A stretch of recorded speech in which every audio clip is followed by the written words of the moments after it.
राष्ट्रपति भवन, संसद, उत्तरी ब्लॉक, दक्षिणी block, National Archives, India Gate, इसके चारों ओर खूबसूरत बगीचे और फव्वारे, इन सबसे बना है दिल्ली का प्रशासन संबंधी केंद्र भी।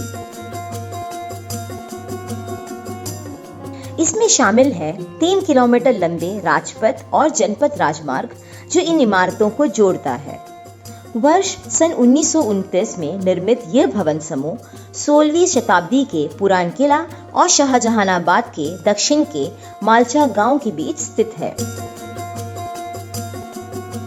लाल और बीज बलुआ पत्थर में निर्मित यह इमारतें मुख्य रूप से भारतीय शास्त्रीय शैली से निर्मित सांची के अशोक स्तूप, मुगल शैली और आधुनिक यूरोपीय शैली को अपनाती है। इस भवन समूह के वास्तुकार ब्रिटेन के एडविन लुटियन और हर्बर बेकर थे। ऐसा माना जाता है कि मध्य प्रदेश के मुरैना में 64 योगिनी मंदिर पर गोलाकार संसद भवन का निर्माण किया गया था। अक्टूबर सन 2019 में केंद्र सरकार ने भवन समूह के नवीनीकरण के लिए सेंट्रल विस्ता परियोजना की घोषणा की थी। 10 दिसंबर 2020 को प्रधानमंत्री नरेंद्र मोदी ने सेंट्रल विस्ता नामक एक नए संसद परियोजना का प्रतिष्ठान किया। उस दौर में देश कोविड के नियंत्रण में था। मौजूदा संसद भवन के सामने निर्मित होने वाले नए संसद भवन 65,000 स्क्वायर मीटर का होगा।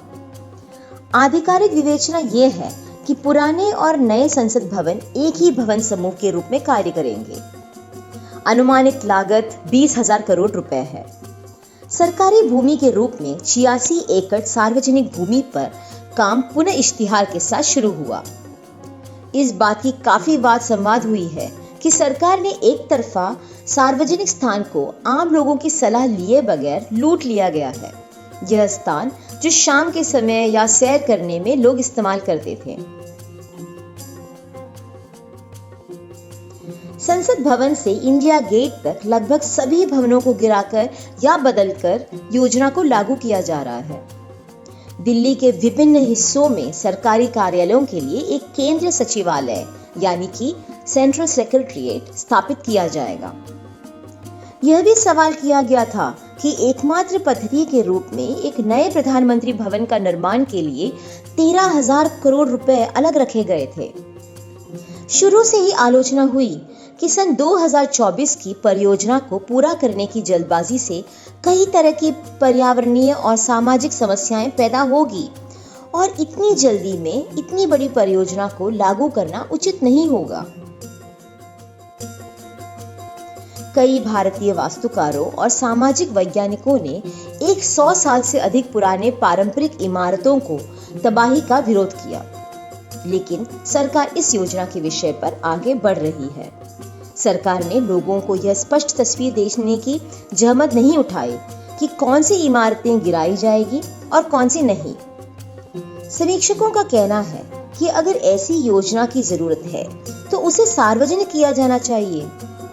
एक तरफ कई मामलों में स्पष्टता के अभाव की शिकायत है, दूसरी ओर ट्रैफिक जैम, धूल और शहर के बदलाव देख लोगों की भावनाएं भी जुड़ी है, जो दिल्ली के बीचों बीच सालों से हो रही इतने व्यापक निर्माण के कारण अनुभव हो रहा है।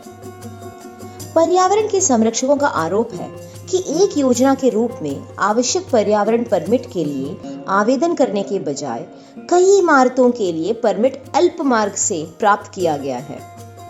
जो भी हो, हर हाल में दिल्ली की राजनीति और लोकतंत्र में बदलाव जरूर होगा।